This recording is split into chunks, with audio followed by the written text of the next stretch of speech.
61% of the land in Idaho is federally owned. In today's video, I'm going to give you guys an overview of Idaho, the north, the south, the middle, and everything in between so that you guys can get a really good understanding of what Idaho is all about. Hey, my name's Craig Flood, and I'm a realtor here in Idaho, and if you're thinking about moving here, I would love for you guys to subscribe to this channel.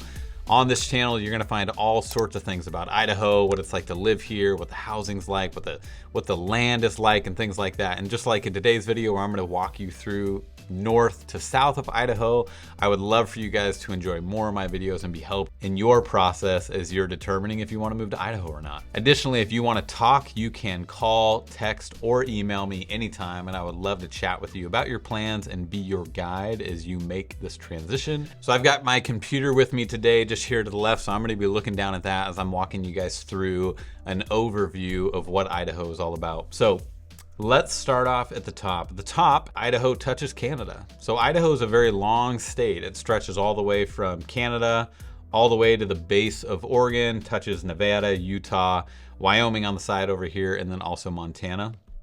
And it's really different. You can almost just tell just by the colors on this map. Down south, it is high desert, and it looks nothing like it does in the north end, obviously. Up north near Coeur d'Alene and Sandpoint, it's beautiful, a lot more evergreen trees, and the climate is not high desert, and so you're just not looking at desolate hillsides. Everything is really gorgeous, it's really lush, and it's really green. Very drastically different than what you see in southern Idaho. As we work our way down from that, you're gonna see that the next thing really that you're gonna hit is the Moscow area, so the Palouse. This is a really special place. My wife is originally from here. That's where she grew up. If you've never been, it's a real treat to go see it when the wheat is in the process of being harvested. So like right before it turns, when it's green or when it's yellow, it's just really pretty to see those rolling hills. And it's a stark contrast to maybe what you just saw if you were up north in the Coeur d'Alene area. From there, the next thing that we're really gonna hit is Lewiston. So some of these towns, they're right on the border of Washington. So for example, Moscow's right on the border of Washington. So you got Moscow and Pullman side by side. Same thing with Lewiston, right on the border of Washington. So you have Lewiston and Clarkston side by side. Interesting fact about Lewiston, when Idaho was a territory before it was a state, it didn't become a state until 1890, but when it was a territory, Lewiston was chosen as the capital. And then fast forward, when it became a state, there were some things that happened, some illegal meetings, Abraham Lincoln got involved, some other things happened, but essentially the capital got moved. I'm sure there were some people who were unhappy about that, but the capital got moved down to Boise. So interesting fact about Lewiston. Let's zoom in on Lewiston for a second. So Lewiston, again, is right next to Clarkston, and you have the Snake River cutting through. They also have a paper mill factory, so if you ever drive through, you'll get that unique smell that only a paper mill factory can produce. Well, some other things can produce it too. Something smells wonderful. But Lewiston's a really pretty town. My wife's grandpa lives there, so we often visit as we're driving up north towards Moscow to visit her folks. Something to talk about too is, as I mentioned at the beginning of the film, a lot of the land in Idaho is federally owned.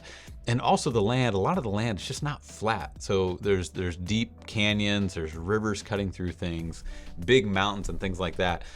And I mention all that just so you know that there is a limited amount of land to do things in Idaho. And it also restricts kind of where you're able to go. So again, Idaho is not by any means flat, and a large percentage of it is not buildable. I'm giving you a standing ovation. You'll see you're kind of cutting down here on 95. And then ultimately the next main big thing you're gonna hit would be McCall. So let's go ahead and scoot down now.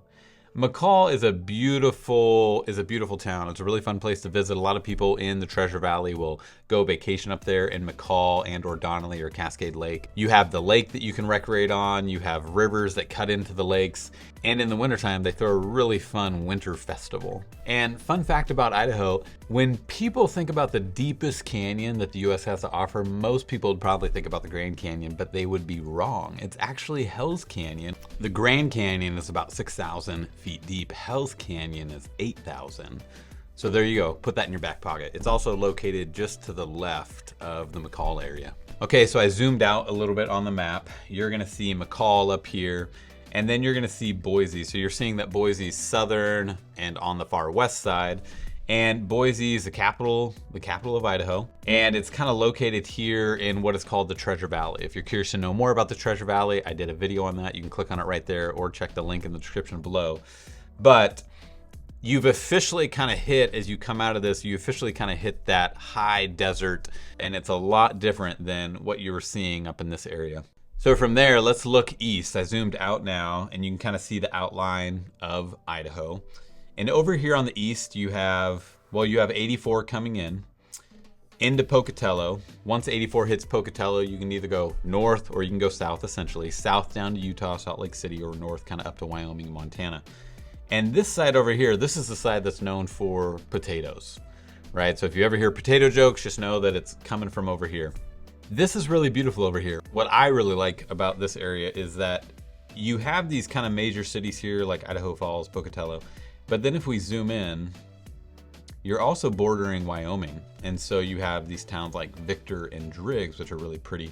The beautiful thing about Victor's and Driggs is that they're bordering the Wyoming line, which ultimately they're bordering the Tetons.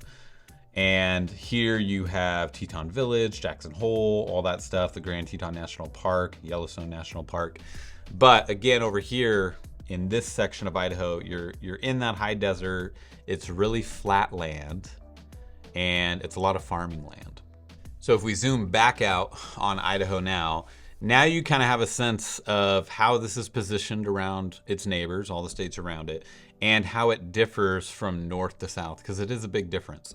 And ultimately too, knowing that 61% of the land is owned federally, it does limit where you can live and where you can own property and where you can buy a home. So Idaho is very unique in that sense. It is the 14th largest state in the US in terms of land and area. But on the flip side of that, it ranks as the 13th least populous and the 7th least densely populated of the 50 US states. Hopefully you guys enjoyed that video. Please leave a comment below and let me know your thoughts. What questions you have, what can I answer for you? What were you shocked by in this? If you have any questions or videos that you want me to make for you, please leave those in the comments down below. I would love to do that for you. Of course, like and subscribe if you found this valuable. And if you're thinking about moving to Idaho and you're looking for somebody to help you, contact me. You can call me, text me, or email me. I'd love to come alongside as your guide to help you in the process of making that relocation. With that all being said, I will see you guys in the next video.